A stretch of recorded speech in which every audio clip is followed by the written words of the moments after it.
Hello friends, very good evening. So Hindu editorial gist కి స్వాగతం. So ఇవాళ మనం 3 ఆర్టికల్స్ కవర్ చేస్తున్నాం. This is from page number 6. This comes under your GS paper 3. So then next వచ్చేసి మీకు empathy through education. ఇది specific గా ఎందులో వస్తుందంటే చెప్పలేను, కానీ you can use it in your ethics paper. So GS paper 4 లో ఈ కాన్సెప్ట్ మీరు ఉపయోగించవచ్చు. ఎంపతి అనేది ఒక foundational value for civil servants. Social and educational learning అని చెప్పారు. సో దీని గురించి మాట్లాడదాం. ఇది సివిల్ సర్వెంట్స్ కి ఎలా యూజ్ అవుతుంది, చిన్నప్పటి నుంచి స్కూల్ లెవెల్ నుంచే దీన్ని ఇన్కార్పొరేట్ చేయడం వల్ల ఎలా హెల్ప్ అవుతుంది అనే విషయాలు ఇందులో మాట్లాడతాం. The third one is again ఇది మీకు GS paper 2 as well as 3 international issues వస్తాయి. అలాగే ట్రేడ్ రిలేటెడ్ ఆస్పెక్ట్స్, ఎకానమీకి సంబంధించిన కంటెంట్ కూడా ఉంది. ఇది కూడా ఇవాళ చూద్దాం. So I will try to cut it short. అంటే నేను మళ్ళీ ఎక్కువ చెప్తున్నాను అన్నట్టు నాకే అనిపిస్తుంది. అంటే తక్కువ టైంలో మీకు ఎక్కువ కవరేజ్ ఇవ్వడానికి ట్రై చేస్తాను. వీలైనంత ఎక్కువ కాన్సెప్ట్స్ తక్కువ టైంలో నేర్పించడానికి ట్రై చేస్తాను. Instead of going line by line వెళ్తే కొద్దీ నాకు ఎక్కువ టైం పడుతుంది, మీకు కూడా అంతే ఎక్కువ టైం పట్టేస్తుంది. So before that, let me make this announcement once again. We are starting new batches for UPSC as well as the 4 optionals that we currently have. Public Administration and PSIR are handled by me. Anthropology and Sociology are handled by Sairam sir. So ఈ 5 courses కి కొత్త batches అనేవి 1st October నుంచి start అవుతున్నాయి. As you know, all our courses come with lifetime validity. Fee structure మీకు ఇక్కడ కనిపిస్తుంది. This fee is valid till 30th September. And you have an EMI option. 5,000 per month కట్టి మీరు హ్యాపీగా మన కోర్స్లో జాయిన్ అయిపోవచ్చు. అండ్ ఫర్దర్ డౌట్స్ ఏమన్నా ఉంటే ఈ నెంబర్కి మీరు కాల్ చేయండి. సో ఐ ఆల్వేస్ రికమెండ్, మీకు చాలాసార్లు చెప్పాను ఇప్పటికే, మళ్ళీ రికమెండ్ చేస్తున్నాను. So whenever you take a decision of a coaching centre with respect to UPSC పరంగా మీరు కోచింగ్ సెంటర్ ఎక్కడ జాయిన్ అవ్వాలని డిసైడ్ అవ్వాలంటే డూ కన్సిడర్ ఎల్టీఎక్స్ క్లాసెస్. మన ఇన్స్టిట్యూట్ని కన్సిడర్ చేయండి. అండ్ మీరు ఏదైతే ఇన్స్టిట్యూట్తో కంపేర్ చేస్తున్నారో, let us call it the number 1 or whatever is the your మీరు అనుకుంటున్న ఇన్స్టిట్యూట్తో కంపేర్ చేసి చెక్ చేయండి. First thing is your faculty LTX క్లాసెస్లో ఎలా చెప్తారు. ఫస్ట్ థింగ్ అనేది చాలాసార్లు ఫ్యాకల్టీ ఎంత పెద్ద పేరున్న వాళ్ళు అనే ఆస్పెక్ట్ మీద చాలా మంది స్టూడెంట్స్ ఫోకస్ చేస్తారు. సో పేరు అనేది మనకి ఎంత నేర్పిస్తుంది, ఐ డోంట్ నో. సో నేను ఎప్పుడూ బాగా పేరున్న ఫ్యాకల్టీ వెనకాల పడను. స్టూడెంట్స్ కి అర్థమయ్యేలాగా చెప్పే వ్యక్తి నాకు పేరున్న ఫ్యాకల్టీ. ఎవరు చెప్తే స్టూడెంట్స్ కి డౌట్స్ లేకుండా అర్థమవుతాయో వాళ్ళే టాప్ ఫ్యాకల్టీ. ఎవరు ఎన్ని డౌట్లు అడిగినా సరే ఓపిక్గా సమాధానం చెప్తారో వాళ్ళే టాప్ ఫ్యాకల్టీ. నా పాయింట్ ఆఫ్ వ్యూలో అంతే. So faculty point of view వచ్చేసరికి ఐ ఆల్వేస్ రికమెండ్ మన ఇన్స్టిట్యూట్ లో ఉన్న ఫ్రీ వీడియోస్ అన్ని చూడండి. మీకు యూపీఎస్సీ డెమో అని చెప్పి ఉంటుంది మన వెబ్సైట్లో. ltxclasses.com ఈ వెబ్సైట్ ఓపెన్ చేయండి. ltxclasses.com ఓపెన్ చేయండి. సెర్చ్లో యూపీఎస్సీ డెమో అని కొట్టండి, మన కోర్స్ వస్తుంది. That is a free course. అందులో అందరి ఫ్యాకల్టీ మెంబర్స్ యొక్క వీడియోస్ ఉంటాయి, డిఫరెంట్ సబ్జెక్ట్స్ ఉంటాయి. Watch the videos. అన్ని సబ్జెక్ట్స్కి ఎవరెవరు చెప్తున్నారో కంటెంట్ చూడండి, ఎలా చెప్తున్నారో చూడండి. సో అది మీకు అర్థమయ్యేలా ఉండాలి. నా ఆబ్జెక్టివ్ ఒకటే, నేను చెప్పినా వేరే ఫ్యాకల్టీ చెప్పినా స్టూడెంట్స్కి అర్థమయ్యేలా చెప్తేనే చెప్పేటట్టు. మనం ఎంత బాగా చెప్పినా సరే వాళ్ళకి అర్థం కాకపోతే there is no point. That is my approach to the, అంటే టీచింగ్ పరంగా నాకున్న అప్రోచ్ అది. సో అది faculty concept. From the very basics till the advanced concepts అర్థమయ్యేలా చెప్పాలి. అది first thing. Second thing, NCERT foundations. బేసికల్గా మా కోర్స్ తీసుకుని ఎన్సీఆర్టీ ఫౌండేషన్ అంటే సెపరేట్గా అవసరం లేదు, బట్ అగైన్ మేము ఎన్సీఆర్టీ ఫౌండేషన్ కూడా చేస్తున్నాం. So class 6 to class 12 NCERTs అన్ని కూడా లైన్ బై లైన్ కవర్ చేస్తూ మీకు వీడియోస్ వస్తాయి. సో ఇది మనం ఇస్తున్నాం, వాళ్ళు ఇస్తున్నారా లేదనేది చూడండి. థర్డ్ థింగ్ వచ్చేసి వ్యాలిడిటీ. యూపీఎస్సీ అనగానే మీ అందరికీ తెలిసిందే, ఇది ఒక 3 to 5 year ప్రాజెక్ట్. 0.001% మాత్రమే ఫస్ట్ అటెంప్ట్ లో క్రాక్ చేస్తారు. మిగిలిన వాళ్ళకి చాలా మందికి, ఇప్పుడు మీరు టాప్ ర్యాంకర్స్ అని చెప్పబడుతున్న వాళ్ళకి కూడా చాలా మందికి second attempt, third attempt, fifth attempt మీరు చూస్తూ ఉంటారు. సో అందుకని నేనేం చేస్తానంటే 3 to 5 years జనరల్ గా పడుతుందని చెప్పి we're giving life time validity. ఉద్యోగం వచ్చేంత వరకు, అంటే మీకు 3 ఏళ్ళు పట్టినాయండి, 5 ఏళ్ళు పట్టినాయండి, మధ్యలో మీకు ఎప్పుడు అవసరమైనా సరే ఫస్ట్ టైం వినేస్తారు. మళ్ళీ ఎప్పుడు డౌట్స్ ఉన్నా ఏం కావాలన్నా సరే ఇన్స్టిట్యూట్ మీకు యాక్సెసిబుల్ గా ఉంటుంది. ఇన్స్టిట్యూట్ ప్రతి సబ్జెక్ట్ యొక్క కంటెంట్ మీకు యాక్సెసిబుల్ గా ఉంటుంది. అంటే ప్రతి సంవత్సరం మీరు మొత్తం వింటారా అని మీరు అడగొచ్చు, మొత్తం వినకపోవచ్చు. అట్లీస్ట్ ఏదో ఒక టాపిక్ డౌట్ వచ్చింది అనుకోండి, మళ్ళీ చూడాలంటే యాక్సెస్ లేని పరిస్థితి ఉండకూడదు. It gives you that sense of comfort. కానీ ప్రతి ఇయర్ టెస్టులు రాస్తారు, ప్రతి ఇయర్ ఎకనామిక్ సర్వే అనాలిసిస్ చేయాలి, ప్రతి ఇయర్ మీరు అప్డేట్ అవుతూ ఉండాలి. సో అప్డేటెడ్ కంటెంట్ మన ఇన్స్టిట్యూట్ లో అందుబాటులో ఉంటుంది. సో ఇది ఎవ్వరు ఇవ్వట్ల. Life time validity no institute is giving. మన ఫీజు కూడా మన దాంతో మీరు ఎవరితో కంపేర్ చేసినా వాళ్ళది 1 year ఫీజు, మనది లైఫ్ టైం వ్యాలిడిటీ ఫీజు. వాళ్ళకి మీరు 3 lakhs అడిగారు అనుకోండి, 3 లక్షలు 4 లక్షలు అడుగుతారు. అలా ఉంటాయి ఫీ స్ట్రక్చర్స్ కూడా. అండ్ నెక్స్ట్ థింగ్ వచ్చేసి ఇన్స్టాల్మెంట్స్. పేదవాడికి కూడా అందాలి, మిడిల్ క్లాస్ వీళ్ళందరికీ అందాలనే ఉద్దేశంతో ఇన్స్టాల్మెంట్ కాన్సెప్ట్ తీసుకొచ్చాను. అది కూడా మీరు 5,000 per month కట్టేసి మన ఇన్స్టిట్యూట్ లో యూపీఎస్సీ ఇన్ఫినిటీ ప్రోగ్రామ్ లో మీరు హ్యాపీగా జాయిన్ అవ్వచ్చు. ఇలా ఎవరు ఇవ్వరు. ఎయిదర్ మీ క్రెడిట్ కార్డ్ అని అడుగుతారు, డెబిట్ కార్డ్ అని అడుగుతారు. నేను 5,000 per month కడతాను, నాకు అవకాశం ఇవ్వండి అని ఏ ఇన్స్టిట్యూట్ కన్నా వెళ్ళి అడగండి, ఇవ్వరు. ఎందుకంటే కట్టేసిన తర్వాత మళ్ళీ మనకి అక్కడ నచ్చకపోయినా ఏమన్నా చేసినా వెళ్ళిపోతారేమోనన్న భయం ఉంటుంది, సమ్ అదర్ రీజన్స్ ఉంటాయి. అందుకని చాలా మంది మీకు అవకాశం ఇవ్వరు. But we give it. 90% plus our students installments proper గా కట్టేస్తారు, మంత్ ఆన్ మంత్ కట్టేస్తారు, వాళ్ళు కంటిన్యూ అవుతారు. ఎందుకంటే ఇంత చక్కగా ఫ్యాకల్టీ చెప్పేటప్పుడు దీన్ని వదులుకొని 5,000 per month ఆప్షన్ కూడా వస్తుంది, తక్కువ ఫీజు ఉంటుంది, ఇంత తక్కువ ఫీజు ఇన్స్టాల్మెంట్ ఆప్షన్ కూడా ఉంది. ఫీజు ఎంత అండి మంది? కేవలం 60,000 రూపీస్. యూపీఎస్సీ ఫీజు 60,000, అది కూడా 12 installments లో కట్టుకోవచ్చు 5,000 per month. ఇంత తక్కువ ఫీజుకి ఎవరు ఇవ్వరు, that with life time validity and option to pay in installments. నా దగ్గరికి వచ్చే స్టూడెంట్స్ లో close to 30% students different institutes లో డబ్బులు పే చేసేసి 30,000, 40,000, కొంతమంది ఫుల్ పేమెంట్ 1,75,000 కట్టేసి మళ్ళీ నచ్చక అయినా సాటిస్ఫై అవ్వక వెనక్కి వచ్చి ఇక్కడ జాయిన్ అవుతున్నారు. సో అందుకే ముందే చెప్తున్నాను, make this comparison before going. ముందే తెలుసుంటే వచ్చే వాళ్ళమని చాలా మంది అంటూ ఉంటారు, అందుకనే రిపీటెడ్ గా చెప్తూ ఉన్నాను. So note down this number, Pratyusha madam call చేయండి, ఏ డౌట్స్ ఉన్నా క్లియర్ చేసుకోండి. And join before 30th September. 1st October నుంచి కొత్త బ్యాచెస్ స్టార్ట్ అవుతున్నాయి. So don't miss this opportunity.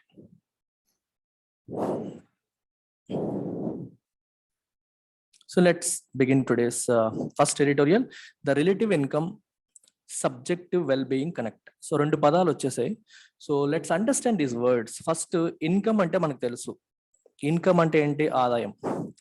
నాకు యాన్యువల్ ఇన్కమ్ 60,000 లేదా యాన్యువల్ ఇన్కమ్ 6 లక్షలు. What is this? My income. దీన్ని ఏమంటాం? అబ్సల్యూట్ ఇన్కమ్ అంటాం. నార్మల్ గా మన ఇన్కమ్ ఎంత అంటే ఇది absolute income. When I say relative income, what does it mean? దీని అర్థం ఏంటి? My income in comparison to the society.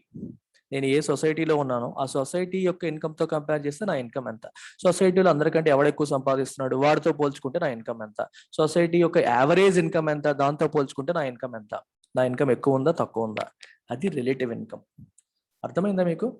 ఇప్పుడు ఫర్ ఎగ్జాంపుల్ చూడండి, ఈ పదం మనం చాలా కామన్ గా వింటాం. ఒక ఎగ్జామ్ లో నీకు ఎన్ని మార్కులు వచ్చారంటే 50 మార్కులు అంటాం. 100కి 50 మార్కులు వచ్చాయి. ఈ 100కి 50 మార్కులు వస్తే బాగా వచ్చాయా బాగాలేదని వెంటనే చెప్పలేం. క్లాస్ హైయెస్ట్ ఎంత అని అడుగుతారు. 100కి 60 హైయెస్ట్. 60 అయినప్పుడు నీకు 50 వచ్చాయంటే అది చెడ్డ మార్కులు ఏం కాదు, చాలా మంచి మార్క్స్. ఒక 50 మాత్రమే మీరు చూస్తే మీకు తెలియదు. When you only look at the absolute number, you don't know the performance బాగుందా బాగాలేదు నువ్వు చెప్పలేవు. ఆన్ యావరేజ్ ఎలా ఉంది? ఇప్పుడు హైయెస్ట్ 60 అంటే యావరేజ్ ఎంత ఉండొచ్చు? అప్రాక్సిమేట్ గా 40 30 ఉండొచ్చు. అంటే యావరేజ్ కంటే మనం చాలా ముందున్నట్టే కదా. Relatively we are much better off కదా. ఇప్పుడు క్యాట్ లాంటి ఎగ్జామ్ తీసుకోండి, లేకపోతే యూపీఎస్సీ ఎగ్జామ్ తీసుకోండి. యూపీఎస్సీ మీకు 200 మార్కులకి ఎగ్జామ్ పెట్టినప్పుడు మీకేమో 90 వచ్చాయి అనుకోండి. 200 పెడితే 90 వచ్చాయని అంటావా? హైయెస్టే 98 ఉంది అంటే మనకు వచ్చిన మార్కులు ఎంత? చాలా అంటే relatively to look at how others are performing. Others performance తో కంపేర్ చేసుకొని మనం చూస్తే వచ్చేదాన్ని మనం రిలేటివ్ పర్ఫార్మెన్స్ అంటాం. రిలేటివ్ ఇన్కమ్ అదర్ బయట వాళ్ళ, మన సొసైటీ ఏ సొసైటీలో మనం ఉంటున్నామో ఆ సొసైటీలో ఇన్కమ్ ఎలా ఉంది అనే దాన్ని బట్టి మనం క్యాలిక్యులేట్ చేయగా వచ్చేదాన్ని మనం రిలేటివ్ ఇన్కమ్ అని చెప్పి అంటాం. రైట్? అర్థమైందా? అబ్సల్యూట్ ఇన్కమ్ అంటే ఎగ్జాక్ట్ గా మనకి ఎంత వచ్చింది అనేది అబ్సల్యూట్ ఇన్కమ్. సో అలా కాకుండా పక్కన వాళ్ళతో కంపేర్ చేస్తే ఎంత వచ్చింది అనేది relative income. Right? So this is how it works. Average income కంటే మనం పైన ఉన్నామా తక్కువ ఉన్నామా అనే దాన్ని బట్టి మనం క్యాల్కులేట్ చేస్తాం.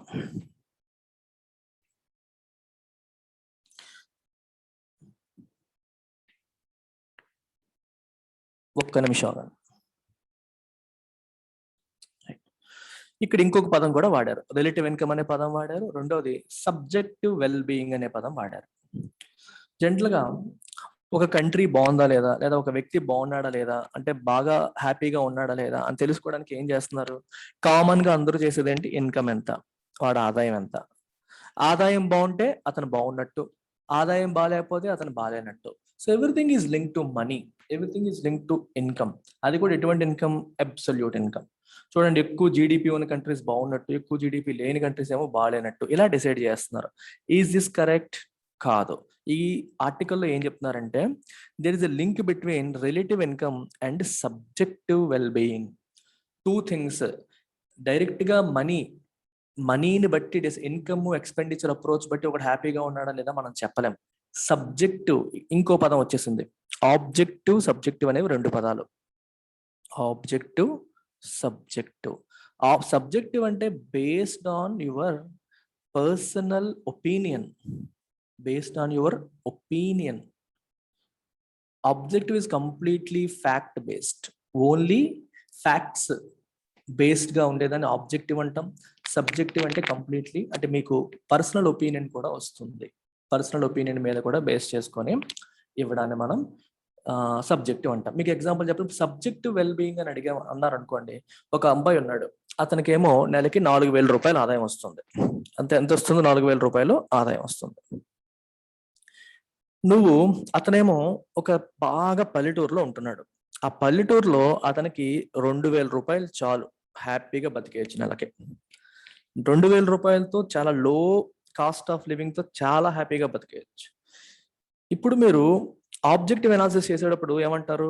5,000 లోపు ఉంటే అంత బాలేనట్టు, లేదా 7,000 పైన ఉంటే అంత బాగున్నట్టు. యూ విల్ మీ ఎనాలిసిస్ ని ఒక ఫ్యాక్ట్ మీద, ఒక నెంబర్ మీద, ఒక పర్టికులర్ దాని మీద బేస్ చేస్తున్నారు. అలా కాకుండా సబ్జెక్టివ్కి వచ్చేసరికి ఇలా మనం ఎందుకు డిసైడ్ చేయడం? Let's go and ask the person.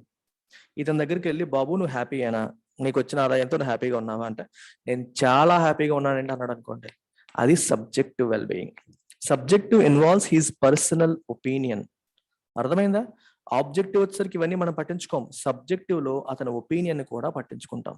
ఇక్కడ ఏమంటున్నారంటే రిలేటివ్ ఇన్కమ్ కి సబ్జెక్టివ్ వెల్ బీయింగ్ కి కనెక్షన్ ఉంది. రెగ్యులర్ డైరెక్ట్ ఇన్కమ్ బట్టి మనం డిసైడ్ చేయకూడదు, రిలేటివ్ ఇన్కమ్ బట్టి డిసైడ్ చేయాలి. అంటే what is his income in comparison to others, దాన్ని బట్టి మనం డిసైడ్ చేయాలి తప్పితే అతని అబ్సల్యూట్ ఇన్కమ్ ఎంత అనే దాన్ని బట్టి వాడి వెల్ బీయింగ్ ని మనం డిసైడ్ చేయలేము. ఇక్కడ మీకు కొంత కంటెంట్ ఇస్తాను, మళ్ళీ సమ్మరైజ్ చేస్తాను, ఏం కంగారు పడకండి. ఇక్కడ చూడండి, there are 2 distinct approaches to measurement of well being. ఒకళ్ళు బాగున్నారా లేదా అని చెప్పడానికి 2 డిస్టింక్ట్ అప్రోచెస్ ఉన్నాయి. ఒకటేమో కన్వెన్షనల్ అప్రోచ్, దీంట్లో ఏం చేస్తారు? Measuring it in terms of objective criteria such as income or expenditure. అతను ఎంత ఖర్చు పెడుతున్నాడు, అతని ఆదాయం ఎంత అనే దాన్ని బట్టి డిసైడ్ చేయడం వెల్ బీయింగ్ ని. And the second is the growing consensus around a measure of the subjective well being or SWB or life satisfaction or happiness. డబ్బులు బట్టి కాదమ్మా వెల్ బీయింగ్ డిసైడ్ చేసేది, life happiness, satisfaction, well being, ఈ concepts మీద ప్రపంచవ్యాప్తంగా ఇప్పుడు అందరూ focus చేస్తున్నారు. సో వీటి మీద దృష్టి పెట్టాలి మనం, మనీ ఒకటే కాదని చెప్పి సెకండ్ అప్రోచ్ అది.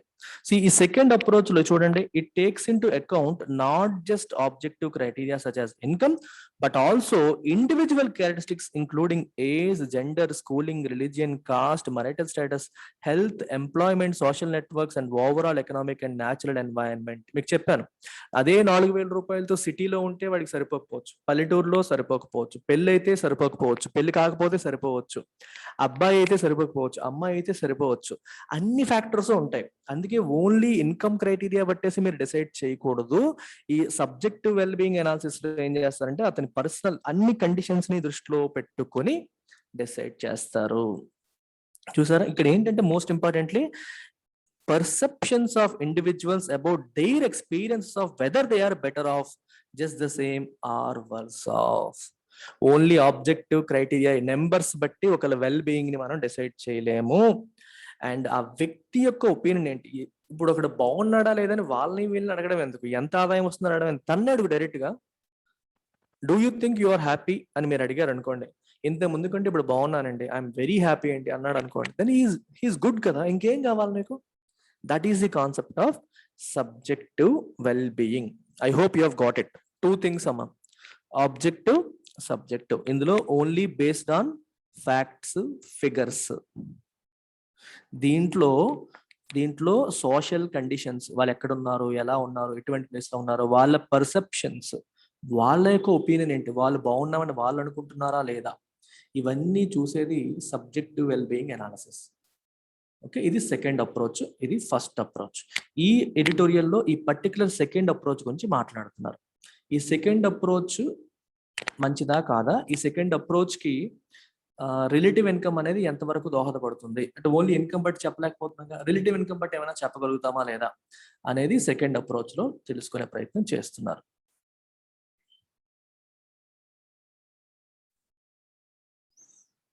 సో ఇక్కడ చూడండి, our focus is on whether relative income matters more than the level of income, and in that case whether a shift in policy is necessary to enhance SWB. Relative income అనేది normal regular income కంటే ఎక్కువ ఇంపార్టెంటా, ఒకవేళ నిజంగా అలాగే అయితే మనం దేనిపైన పాలసీలో షిఫ్ట్ చేయాల్సిన అవసరం ఉందా, అంటే గవర్నమెంట్ పాలసీస్ డిసైడ్ చేసేటప్పుడు ఇన్కమ్ లెవెల్ ఒకటే చూడాలా, రిలేటివ్ ఇన్కమ్ అనేది చూడాలా అనేది ఇక్కడ క్వశ్చన్ మార్క్ వచ్చేసింది. రైట్, అది ఇక్కడ తెలుసుకునే ప్రయత్నం చేస్తున్నారు. దీనికోసం వీళ్ళు ఏం చేశారంటే కొన్ని సర్వేలు కండక్ట్ చేశారు. ఆ డేటా అంతా మీకు ఇక్కడ ఉంది, చూడండి. IHDS వాళ్ళు, NCAE వారు, వీళ్ళందరూ కలిపి 2005, 2010, 12 ప్రతి సంవత్సరం కూడా ఈ సంవత్సరాలని 2005, 2012 సంవత్సరాలని కవర్ చేసి 2015లో డేటా ఇవ్వడం అనేది జరిగింది. సో ఇక్కడ క్వశ్చన్ చూడండి, compared to 7 years ago, would you say your household is economically doing the same, better or worse today అని క్వశ్చన్ అడిగారు అందరినీ. రైట్, సో దీన్ని బట్టి వాళ్ళు ఫిగర్ అవుట్ చేయడానికి ట్రై చేయడం అనేది జరిగింది. ఇక్కడ కొన్ని కాన్సెప్చువల్ థింగ్స్ మీకు చెప్తాను చూడండి. SWB and income expenditure are positively related but at a diminishing rate. దీని అర్థం ఏంటి, ఒక వ్యక్తి ఇన్కమ్ ఇక్కడ ఉంది, SWB ఇక్కడ ఉంది. అతనేమో ఇంతకుముందు 1000 రూపాయలు సంపాదిస్తున్నాడు పర్ మంత్. అంత బాగున్నాడా అంటే అంత బాలేడు. తర్వాత 5000 రూపీస్ సంపాదిస్తున్నాడు పర్ మంత్. SWB పెరిగిందా అంటే yes, there is some improvement. అంటే తన వెల్ బీయింగ్ అనేది, ఆర్థిక పరిస్థితి ఇంప్రూవ్ అయింది కాబట్టి తను ఇంతకుముందు కొనలేనివన్నీ కొనగలుగుతున్నాడు. Now he's happy. అలాగే 10,000 రూపాయలు పర్ మంత్కి వెళ్ళింది. యూ కెన్ సే ఇక్కడ నుంచి ఇక్కడికి 30% తన వెల్ బీయింగ్ పెరిగింది అనుకోండి. ఇక్కడ నుంచి ఇక్కడికి వచ్చేసరికి లెటస్ సే అనదర్ 30% పెరిగింది అనుకోండి. సో మంచి ఆదాయం పెరిగే కొద్దీ SWB పెరుగుతుంది. ఆ తర్వాత వచ్చేసి 15,000కి వచ్చాడు, ఇక్కడ మాత్రం జస్ట్ 5% పెరిగింది. అంటే అర్థం ఏంటి, ఇక్కడ ఆదాయం పెరిగిన ప్రతిసారి కూడా అంతే రేంజ్ లో వెల్ బీయింగ్ పెరుగుతుందా అంటే పెరగదు, డిమినిషింగ్ రేట్ ఉంటుంది ఇక్కడ. అందుకే ఇక్కడ పదం రాశారు, ఎట్ ఏ డిమినిషింగ్ రేట్ అని. నేను నా పర్సనల్ ఎగ్జాంపుల్ చెప్తాను, నాకు ఇప్పటికీ బాగా గుర్తుంది. అంటే ఎగ్జాంపుల్ ఎంత రిలవెంటో నాకు తెలియదు, కానీ it is one of the reasons why I quit my job.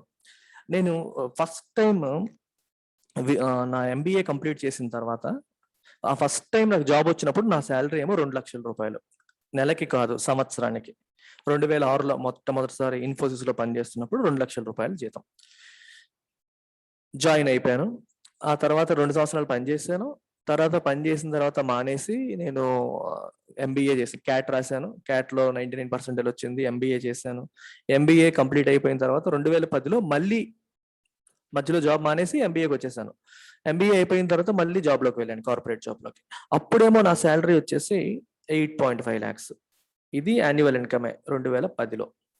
2017లో నేను జాబ్ మానేసే టైంకి నా శాలరీ ఏమో 37 lakhs అయ్యి. సో నేను 2 lakhs నుంచి 8.5 lakhsకి వెళ్ళినప్పుడు హ్యాపీనెస్ ఏమైనా పెరిగిందంటే ఒక రకంగా పెరిగిందనే చెప్పాలి. కొంచెం లైఫ్ స్టైల్ అనేది మారింది. ఇంతకు ముందు ఎఫర్ట్ చేయలేనివి చాలా ఎఫర్ట్ చేయగలుగుతున్నాను, హ్యాపీగా ఉండగలిగాను. 8.5 నుంచి 37కి ఆల్మోస్ట్ మనకి 4 times అయినట్టు శాలరీ. క్లోజ్ టు అప్రాక్సిమేట్ గా వేసుకోండి, అప్రాక్సిమేట్ గా 4 times అయింది. మన హ్యాపీనెస్ 4 times అయిందా అంటే అవలా. హ్యాపీనెస్ అనేది 4 times అవ్వలేదు.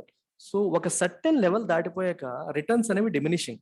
అంటే మనకి ఒక సర్టెన్ లెవెల్ ఆఫ్ ఇన్కమ్ వరకు మన ఇన్కమ్ పెరిగే కొద్దీ హ్యాపీనెస్ పెరుగుతుంది, ఓవరాల్ వెల్ బీయింగ్ పెరుగుతుంది. బియాండ్ దట్ వెళ్ళిపోయాం అనుకోండి మరి పెరగదు. Beyond that you will not be happy. Beyond that ఏంటంటే మనకి ఎంత ఆదాయం పెరిగినా సరే అది మన బ్యాంక్ బ్యాలెన్స్ పెరుగుతుంది, కానీ దాన్ని బట్టి మన వెల్ బీయింగ్ ఏమీ మారిపోదు. అర్థమైందా మీకు? దాన్ని బట్టి మన వెల్ బీయింగ్ ఏమీ మారిపోదు. There is a concept called hedonic adaptation. వినండి ఈ పదం, హెడోనిక్ అడాప్టేషన్. ఈ పదం కూడా ఇక్కడ రాశారు, ఎక్కడో ఒక దగ్గర రాశారు, నేను we have to go through it. Hedonic ఇదిగోండి ఇక్కడ ఉంది. హెడోనిక్ అడాప్టేషన్ అంటే ఏంటో మీకు ఒకసారి చెప్తాను. ఇప్పుడు మీరు ఇంతకుముందు లెట్ సే 2 BHK ఇంట్లో ఉండేవాళ్ళు అనుకోండి, 2 బెడ్రూమ్లు ఉన్న ఇంట్లో ఉండేవాళ్ళు. మీకు పక్కనున్న 3 BHKకి వెళ్ళాలని స్ట్రాంగ్ గా అనిపించింది. మీ పక్కింటోడిదేమో 3 BHK, నీదేమో 2 BHK. So there is a difference. మనకి 2 BHK సరిపోదు, 3 BHKకి వెళ్తే బాగుంటుంది బాగుంటుంది బాగుంటుంది బాగుంటుంది అనుకున్నాం. ఏదో రోజు దానికి తగ్గట్టుగా సంపాదించగలిగావు, you shifted to triple bedroom flat. So triple bedroom ఫ్లాట్కి వెళ్ళిన తర్వాత you will experience a positive emotion. ఎందుకంటే నువ్వు ఎప్పటి నుంచో అనుకుంటున్న పాజిటివ్ ఎమోషన్ అనేది నీకు వస్తుంది. ఎందుకు? నువ్వు ఎప్పుడు డబుల్ బెడ్రూమ్లో ఉండేవాడివి, ఇప్పుడు ట్రిపుల్ బెడ్రూమ్కి వచ్చేసాము, సో నాకు కావాల్సింది నాకు వచ్చేసింది అని ఆనందం నీకు కలుగుతుంది. ఎన్నాళ్ళు ఉంటుందండి ఆనందం? ఒకసారి ఆలోచించండి. How long will you have this positive emotion?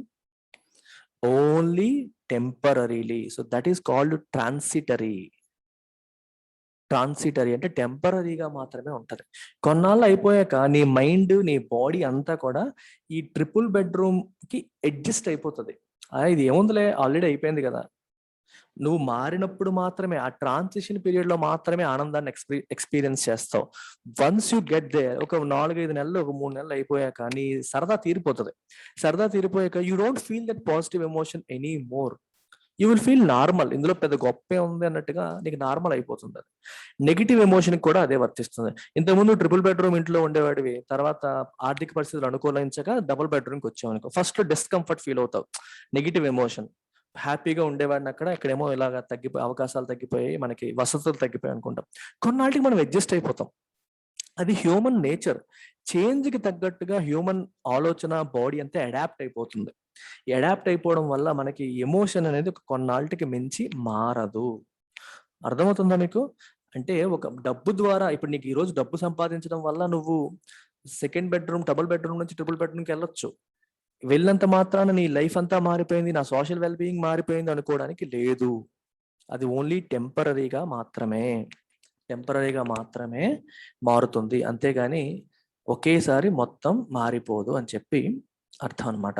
అందుకే ఇక్కడ రాశారు, ఇన్కమ్ పెరిగిపోయిన ప్రతిసారి కూడా మనకి సోషల్ వెల్ బీయింగ్ పెరిగిపోతూ వెళ్ళిపోదు. ఇంకా ఏం చెప్తున్నారు? The association is weak and arguably transitory. Temporary మాత్రమే, టెంపరీ మాత్రమే. ఇక్కడ ఇంకో కాన్సెప్ట్ కూడా రాశారు, this is consistent with relative income hypothesis. Relative income hypothesis అంటే ఏంటి? అసలు ఏంటి రిలేటివ్ ఇన్కమ్ హైపోథసిస్ అంటే? రిలేటివ్ ఇన్కమ్ హైపోథసిస్ ఏం చెప్తుందంటే, ఒక మనిషి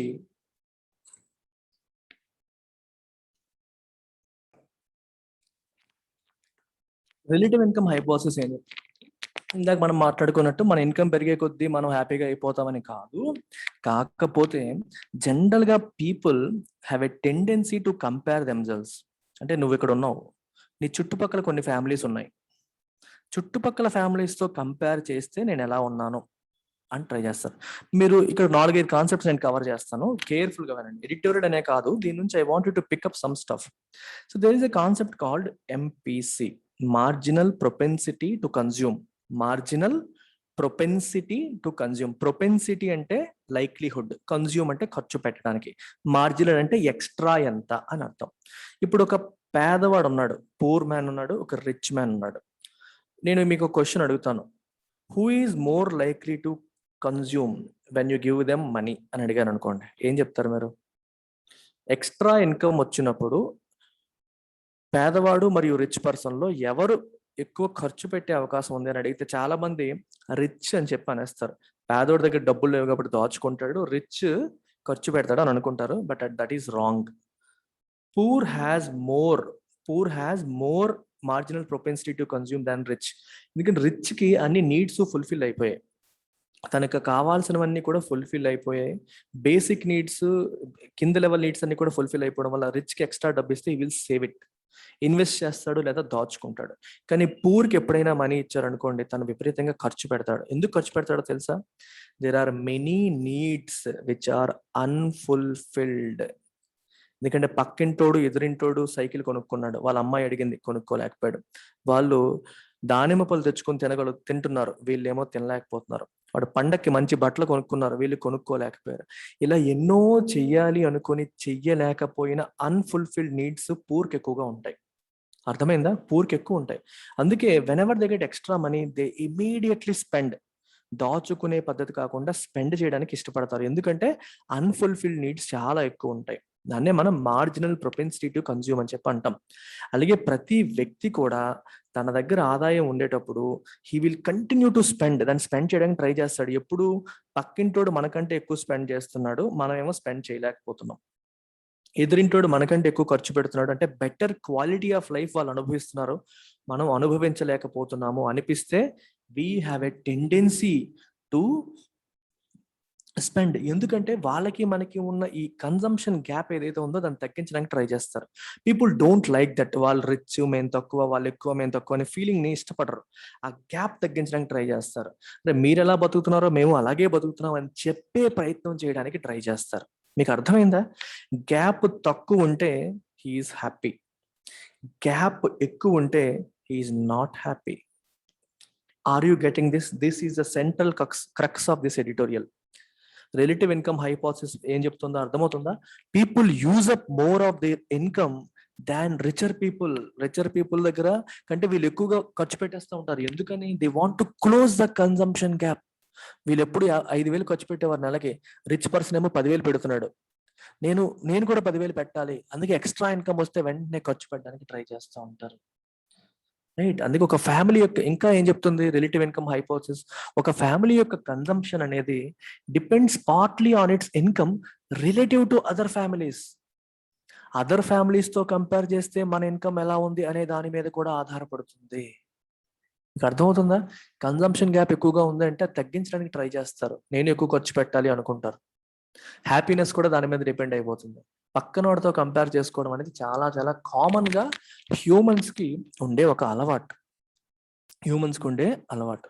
సో అందుకే ప్రతి వ్యక్తి కూడా he cares more about our relative well being than absolute well being. మీకు అర్థమైందా? నేను ఎలా ఉన్నానో అని అడిగితే immediately will make a comparison to other. పక్కనోడితో కంపేర్ చేస్తావు. రిలేటివ్ వెల్ బీయింగ్, వాడు ఎలా ఉన్నాడు, వాడున్నట్టుగా నేను ఉండగలుగుతున్నానా లేదా? వాడున్నట్టుగా నేను ఉండగలిగితే నేను బాగున్నట్టే ఫీల్ అవుతాను. వాడు చాలా బాగున్నాడు, నేను బాగాలేను అనుకోండి, యూ హ్యావ్ ఎ ఫీలింగ్ నేను బాగాలేను. అంటే ఇన్కమ్ గ్యాప్స్ ఎక్కువగా ఉంటే it effects your happiness, it effects your well being. Income distribution is more important. ఇప్పుడు చూడండి, నేనేమో 10,000 రూపాయలు ఇంతకు ముందేమో 5,000 సంపాదించేవాడిని, ఇప్పుడు 10,000 సంపాదిస్తున్నాను. కానీ నా చుట్టూ ఉన్న సొసైటీ ఇంతకు ముందు 10,000 సంపాదించేది, ఇప్పుడేమో వాళ్ళు 30,000 సంపాదిస్తున్నారు. గ్యాప్ ఏమైనా తగ్గిందా? తగ్గల. ఇంతకుముందు ఈ 10,000కి వెళ్తే చాలు అనుకునేవాడిని నేను, కానీ నేను 10,000కి వెళ్ళాను, కానీ వాళ్ళు 30,000కి వెళ్ళిపోయారు. యావరేజ్ గా వాళ్ళు 30,000కి వెళ్ళిపోయారు. సో గ్యాప్ ఇంకా పెరిగిపోయింది. గ్యాప్ పెరిగిపోయినంత వరకు నేను హ్యాపీగా ఉండలేను. అబ్సల్యూట్ గా నా ఇన్కమ్ పెరిగింది, కానీ relatively I'm still not better off. అందుకే we should look at relative income. That's what relative income hypothesis says. ఇక్కడ అదే మళ్ళీ రాశారు. Over the time happiness does not trend upward as income continues to grow. Income పెరిగినా సరే happiness అనేది direct గా పెరగదు. రిలేటివ్ ఇన్కమ్ ఈజ్ ఇంపార్టెంట్ అని చెప్తున్నారు. ఇక్కడ ఇంకో ఆస్పెక్ట్ కూడా రాశారు చూడండి. Rank in income distribution influences life satisfaction. Income distribution లో మన ర్యాంక్ ఏంటి? మీకు అర్థమైందా? ఇప్పుడు దేశంలో ఉన్న వాళ్ళందరినీ మీరు డిస్ట్రిబ్యూట్ చేశారనుకోండి, డిస్ట్రిబ్యూట్ చేశారు, నీ ర్యాంక్ వచ్చి లెటస్ సే 50% ఉంది. అంటే అందరికంటే ఎక్కువ సంపాదించిన వాడు 100% ర్యాంక్ లో ఉన్నట్టు, అందరికంటే తక్కువ ఉండేవాడు ఈ 1% ర్యాంక్ లో ఉన్నట్టు. నా ఆదాయం ప్రకారం నేను ఎక్కడున్నాను? 50% లో ఉన్నాను. ఈ ర్యాంక్ అనేది నా ఆనందాన్ని డిసైడ్ చేస్తుంది. అంటే ఎక్కువ మంది 50% పైన ఉన్నారనుకోండి, ఎక్కువ మంది 50% పైన ఉన్నారనుకోండి, అప్పుడు ఎక్కువ మంది హ్యాపీగా ఉన్నట్టు. ఎక్కువ మంది కింద ఉన్నారనుకోండి, ఎక్కువ మంది అన్‌హ్యాపీగా ఉన్నట్టు. అంటే మీకు ఎగ్జాంపుల్ చెప్తా చూడండి. Let us say there is a society. ఆ సొసైటీలో ఒక 10 మందే ఉన్నారనుకోండి. అందులో ఒకడి ఆదాయమేమో 1,00,00,000, ఇంకొకడి ఆదాయమేమో 50,00,000, ఇంకొకడి ఆదాయమేమో 25,00,000, ఇంకొకడిదేమో 10,00,000, ఇంకొకడిదేమో 5,00,000. సో, నేను పర్సెంటైల్స్ ఏసినప్పుడు దీనికి 100% ఏస్తాను. హైయెస్ట్ అతనిది కదా! He is at 100%. 50,00,000 వాడికి 50%. ఎందుకంటే హైయెస్ట్ వాడితో పోలిస్తే నా ఆదాయం ఎంత? ఇది 50%. 25,00,000 వాడిది హైయెస్ట్ వాడితో పోలిస్తే నా ఆదాయం 25%. వీడికేమో 10%, వీడికేమో 5%. అర్థమైందా? హైయెస్ట్ ఎవరిది? వాళ్ళది మనం డినామినేటర్‌లో పెట్టుకొని మన ఆదాయం పైనేస్తే ఎంత పర్సెంటేజ్‌లో ఉన్నాం. ఇందులో ఈ 5,00,000 వాడు అందరికంటే వెనక్కున్నాడు. వీడు కూడా ఈ 50% అందరూ మెజారిటీ అందరూ కూడా 50% వచ్చేసారనుకోండి. అప్పుడేమవుతుంది? డిస్ట్రిబ్యూషన్ అనేది దూరంగా ఉండదు. Income distribution. అందరూ 50,00,000 అండ్ అబోవ్. అందరూ 50,00,000 అండ్ అబోవ్‌లోనే ఉన్నారు. సో, పెద్దగా మనకి ప్రాబ్లమ్స్ ఉండవు. ఇలా గ్యాప్ ఎక్కువగా ఉన్నప్పుడు ఒకడేమో అక్కడెక్కడో ఉన్నాడు, ఒకడేమో కిందకున్నాడు. అంటే inequalities. We have lot of inequalities. Inequalities ఉన్నప్పుడు మనకి హ్యాపీనెస్ అనేది దెబ్బతింటుంది అనేది ఇక్కడ ఉద్దేశం. That's what they are trying to say. చూడండి ఇక్కడ ఏం రాశారో. Rank in income distribution influences life satisfaction. As society becomes richer, the average rank does not change, and thus average life satisfaction remains stable despite income growth. అందరి ఆదాయం పెరిగిపోయింది. నీది పెరిగింది, వాడిది పెరిగిపోయింది. సో గ్యాప్ అలాగే ఉండిపోయింది. అందువల్ల నీకు హ్యాపీనెస్ అనేది పెరగదు. అది విషయం. రెండో ఆస్పెక్ట్ చూడండి. Second thing, individuals adapt to material goods and these goods yield little joy for most. ఇది మీకు ఆల్రెడీ మాట్లాడాను. మెటీరియల్ గుడ్స్ అంటే ఒక టీవీ కొనాలనుకున్నావు, కొన్నప్పుడే హ్యాపీనెస్ ఉంటుంది, కొన్నాళ్ళకి అది పోతుంది. అది టెంపరరీ మాత్రమే. అందుకే మనకి increases in income which are expected to rise well being by rising consumption opportunities may in fact have minor lasting effect because consumption of material goods has little effect on well-being above a certain level of consumption. అర్థమైందా మీకు? Consumption అనేది కొంతవరకే happiness ఇస్తుంది, కొంతవరకే ఆనందం. అది కూడా transitory, కొంతవరకే. ఏదైతే కొనాలనుకున్నామో కొన్నంత మాత్రం హ్యాపీనెస్ వచ్చేస్తుందంటే రాదు. టెంపరరీ మాత్రమే. హెడోనిక్ అడాప్టేషన్ చెప్పాను. మైండ్ దానికి అడాప్ట్ అయిపోతుంది, ఆ తర్వాత అది కంటిన్యూ అవ్వదు. అది. సో మెయిన్ వీళ్ళు చెప్పాలనుకుంది ఇదే, ఇంతకంటే ఏం లేదు. ఇక్కడ కూడా ఏం రాశారంటే మీకు చూడండి, 2005-12 ప్రాంతంలో 0-25% వాళ్ళు ఎంతమంది, 25-30-50% వాళ్ళు ఎంతమంది, 50% పైన ఎంతమంది అని 2005-12 డేటా ఇచ్చారు. ఆ డేటా యొక్క ఎనాలిసిస్ ఇది మీకు అంతగా ఇంపార్టెంట్ కాదు. ఫైనల్ గా గోయింగ్ ఫార్వర్డ్ ఏం చెయ్యాలి అని చూస్తే మీకు the important policy lesson is that instead of relentless pursuit of income growth, more attention must be given to a strategy of shared growth through remunerative employment in order to enhance well-being. అంటే ఒకే ఒక్క income growth మీద మాత్రమే focus చేయకుండా GDP grow అయిపోవాలని చెప్పి అలాగా focus చేసేదాని బదులు government ఏం చేయాలి? They must give attention to strategy of shared growth. అంటే కంట్రీ గ్రో అయిపోయింది, డబ్బున్నోడు గ్రో అయిపోయాడని కాదు, కింది లెవెల్ వాళ్ళు కూడా మనతో పాటు గ్రో అయ్యారా లేదా, అందరూ కలిసి గ్రో అయ్యేది ఇన్క్లూజివ్ డెవలప్మెంట్ అంటాం. ఇన్క్లూజివ్ గ్రోత్ లేదా shared growth, this is more important. అది జరగాలంటే రెమ్యూనరేటివ్ ఎంప్లాయ్మెంట్ ఉండాలి.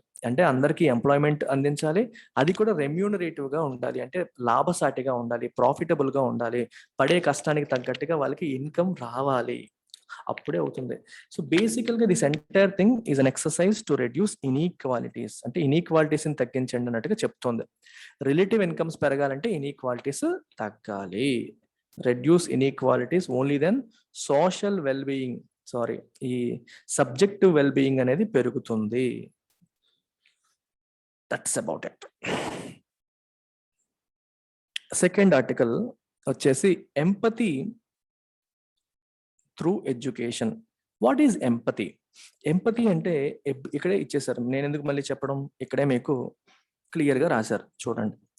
Empathy is the ability to understand another person's emotions and be aware of why they might be feeling those emotions from their perspective. Empathy అంటే అర్థం ఏంటి? ఎదుటి వ్యక్తి యొక్క emotion ని అర్థం చేసుకోవడం, అర్థం చేసుకునే ఎబిలిటీ కలిగి ఉండడం, వాళ్ళు ఎందుకు అలా ఫీల్ అవుతున్నారని వాళ్ళ పాయింట్ ఆఫ్ వ్యూలో ఉండి ఆలోచించగలగడాన్ని మనం ఎంపతి అంటాం. ఇవాళ మీకు ఒక చిన్న స్టోరీ చెప్తాను. అంటే ఎంపతి అనే పదాన్ని నేను ఒక ఇంగ్లీష్ టీచర్గా వొకాబులరీ చెప్పేటప్పుడు ఎంపతి అనే పదాన్ని గుర్తుపెట్టుకోవడం ఎలాగా అని అడిగితే so I gave them an example. ఈ ఎగ్జాంపుల్ పేర్లు కూడా మరి మార్చకుండా అలాగే చెప్తున్నాను. సీత గీత అని చెప్పి ఇద్దరు క్లోజ్ ఫ్రెండ్స్ ఉన్నారమ్మా. ఇద్దరికి కూడా పెళ్ళిళ్ళు అయ్యాయి. సీతకి పెళ్ళి అయిపోయింది, అలాగే గీతకి కూడా పెళ్ళి అయిపోయింది.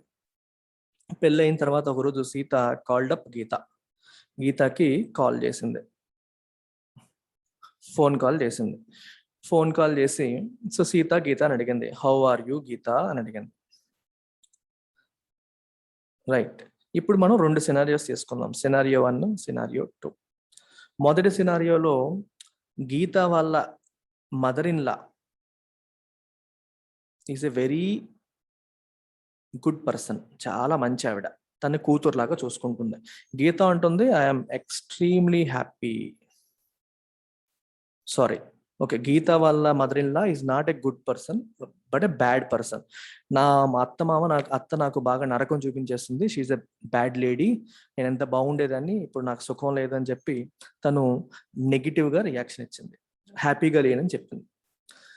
ఒకవేళ సీత యొక్క అత్తమ్మ మదర్ ఇన్ లా కూడా అలాంటి ఆవిడే అనుకోండి, same like Geeta's mother in law, అప్పుడు సీతకు అర్థమవుతుంది గీత యొక్క పెయిన్ ఏంటనేది. ఎందుకంటే సీత ఆల్రెడీ అనుభవిస్తుంది, తన అత్తగారి దగ్గర సీత ఆల్రెడీ సఫర్ అవ్వడం వల్ల గీత చెప్తున్న మాటని ఇమీడియట్ గా ఫీల్ అవ్వగలుగుతుంది, తన యొక్క ఎమోషన్ అర్థం చేసుకోగలుగుతుంది, వాళ్ళ పర్స్పెక్టివ్ లో తన పాయింట్ ఆఫ్ వ్యూలో ఆలోచించగలుగుతుంది. సింపుల్ గా చెప్పాలంటే షీ కెన్ ఎంపథైజ్. అయితే మీరు అడగొచ్చు, సార్ ఎంపథైజ్ అవ్వాలంటే వాళ్ళ ఫీలింగ్ మనకు ఉండాలని. యాక్చువల్గా అయితే వాళ్ళున్న పొజిషన్లో మనం ఉండాల్సిన అవసరం లేదు. ఉండకపోయినా సరే వాళ్ళున్న పొజిషన్ని మనం ఊహించుకోగలగాలి. అరే ఎంత బాధపడుతున్నాడో జాలి పడిపోయి వెళ్ళిపోవడం కాదు, అది సింపతి. దానికంటే ఒక స్టెప్ పైకి వెళ్ళి వాళ్ళ సిచ్యువేషన్ని మీరు అర్థం చేసుకోగలిగితే దట్ ఈస్ ఎంపతి. అలా కాకుండా సీత వాళ్ళ మదర్ ఇన్ లా తన తల్లిలా చూసుకుంటుంది అనుకోండి, అప్పుడు సీత ఏముంటుంది, అయ్యో అంటుంది అంతే. గీత పెయిన్ ని చూస్తుంది, జాలి వేస్తుంది, కానీ నిజంగా అలా ఉంటే ఎలా ఉంటుందో సీతకు కూడా తెలియదు because she is in a positive atmosphere. అర్థమైందా? ఎంపతి అంటే ఎదుటి వాళ్ళ యొక్క పెయిన్ ని అర్థం చేసుకోవడం, వాళ్ళ పాయింట్ ఆఫ్ వ్యూలో ఆలోచించగలగడం, అది ఎంపతి. సో ఎంపతి అనేది చాలా చాలా ఇంపార్టెంట్.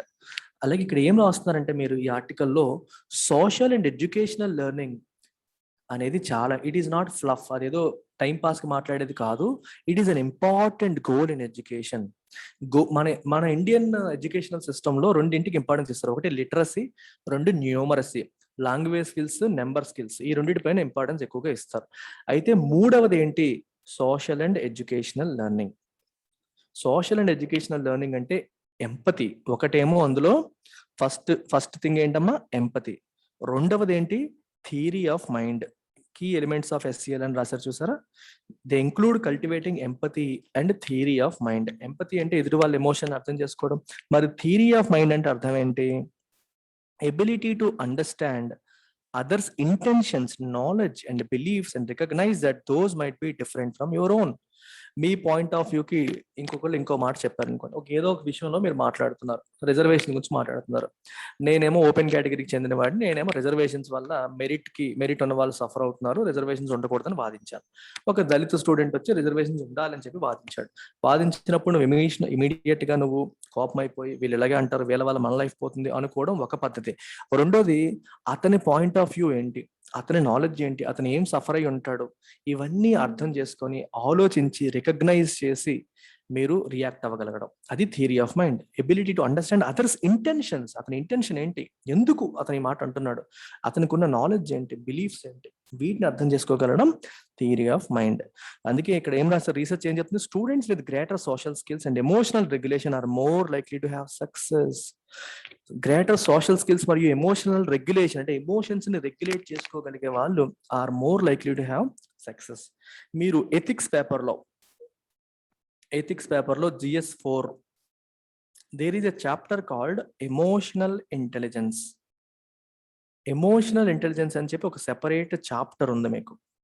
ఈ ఎమోషనల్ ఇంటెలిజెన్స్ చాప్టర్లో ది ఆథర్ టాక్ ఈ ఎమోషనల్ ఇంటెలిజెన్స్ అర్థం ఏంటంటే ఇంటెలిజెన్స్ కోషెంట్ అంటే మామూలు తెలివితేటల కంటే ఇది ఎక్కువగా ఇంపార్టెంట్ అని చెప్తున్నారు. అంటే navigating emotions, controlling emotions, regulating emotions, using emotions to your own advantage is called emotional intelligence.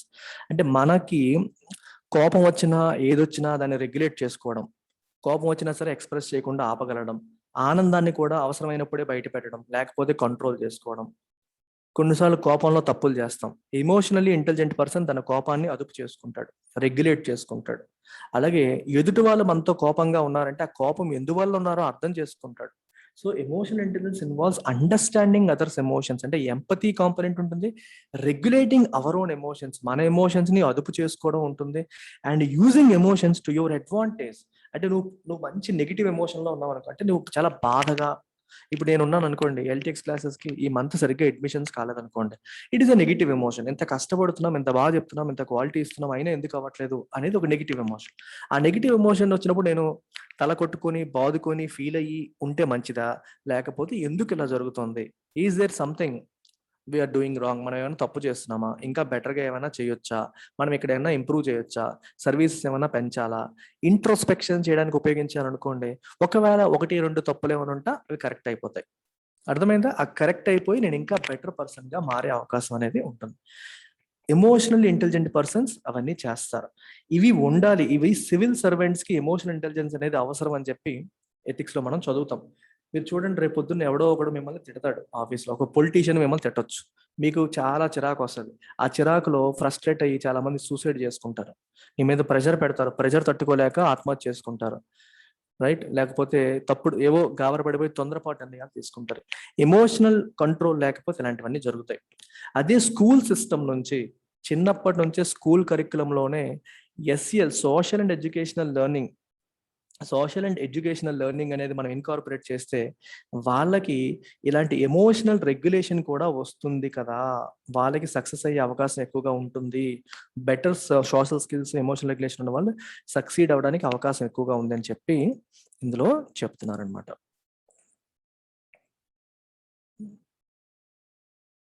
Right. So అందుకనే ఎందుకంటే ఇంకెంతకంటే దీంట్లో పెద్దగా చెప్పడానికి ఏం లేదు. సో వీళ్ళు ఏం చెప్తున్నారంటే వే ఫార్వర్డ్ చూడండి. బేసికల్ గా అల్టిమేట్ గా ఏం చెయ్యాలంటే మీకు ఇక్కడ చూడండి, a starting point would be to consider insights from the Indian SEL framework, Indian Social and Educational Learning Framework. ఒకసారి మనం చూస్తే, ఒకటి, application of SEL practices should be based on students socio economic backgrounds. వాళ్ళ యొక్క socio economic backgrounds base చేసుకొని ఈ practices ని apply చేయాలి. రెండోది, SEL strategies of care takers and educators must align with one another. వాళ్ళని చూసుకునే వాళ్ళు, ఎడ్యుకేటర్స్, వాళ్ళ యొక్క ప్రాక్టీసెస్ అనేవి అలైన్ అవ్వాలి. మూడవది, సైంటిఫిక్ ఎవిడెన్స్ మీద దీన్ని బేస్ చేయాలని చెప్పి రాశారు. 3 ఆస్పెక్ట్స్ గురించి రాయడం అనేది జరిగింది ఇక్కడ.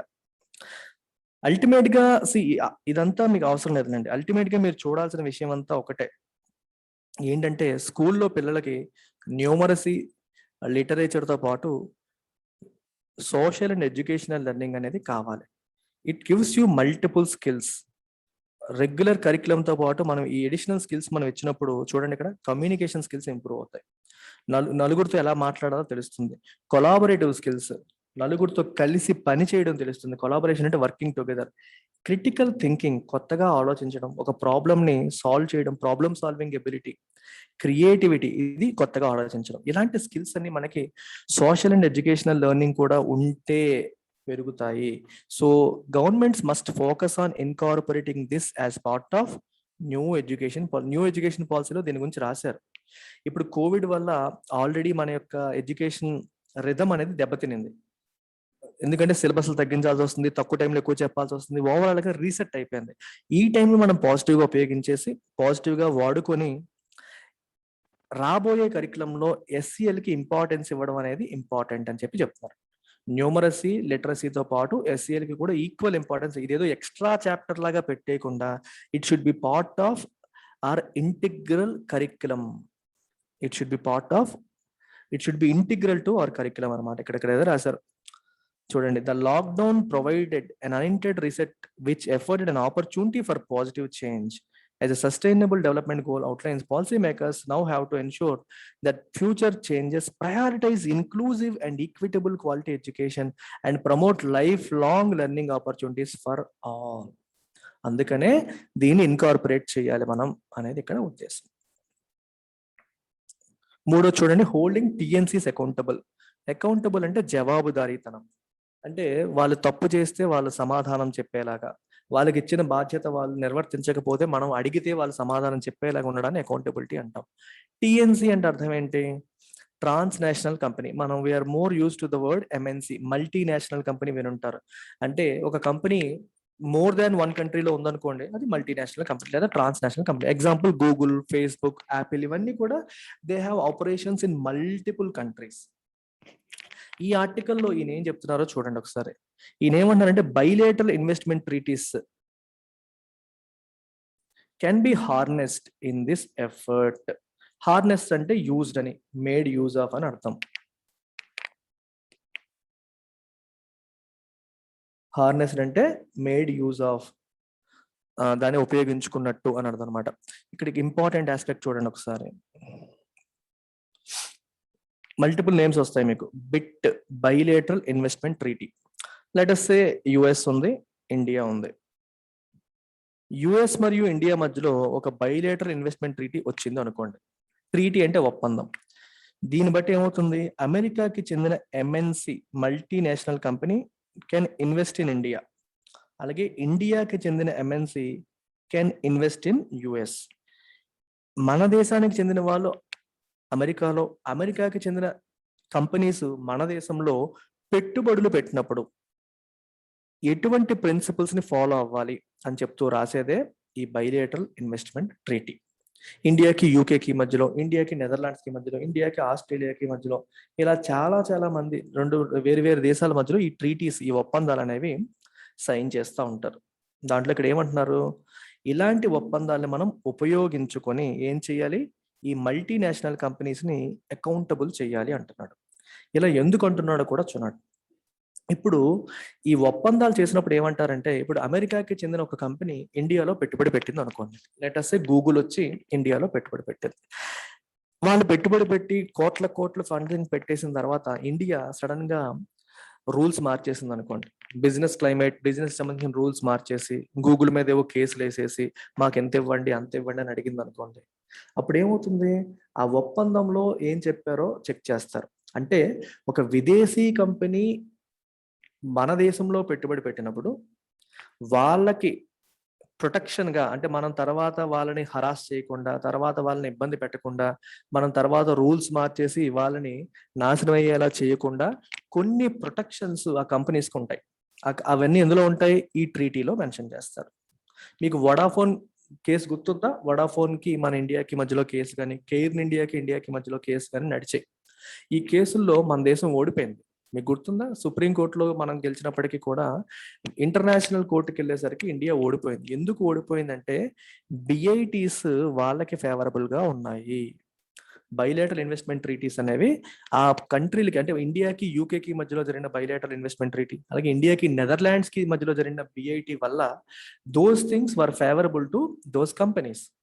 అంటే ఇక్కడ ఏమంటున్నారు, ఈ బిఐటీస్ అనేవి మల్టీనేషనల్ కంపెనీస్ కి ఫేవరబుల్ గా, అండ్ ఇన్ ద సెన్స్ వాళ్ళకి ప్రొటెక్ట్ చేయడానికి, ఇన్వెస్టర్స్ ని ప్రొటెక్ట్ చేయడానికి అవసరమైన అన్ని కండిషన్స్ దాంట్లో ఉంటున్నాయి.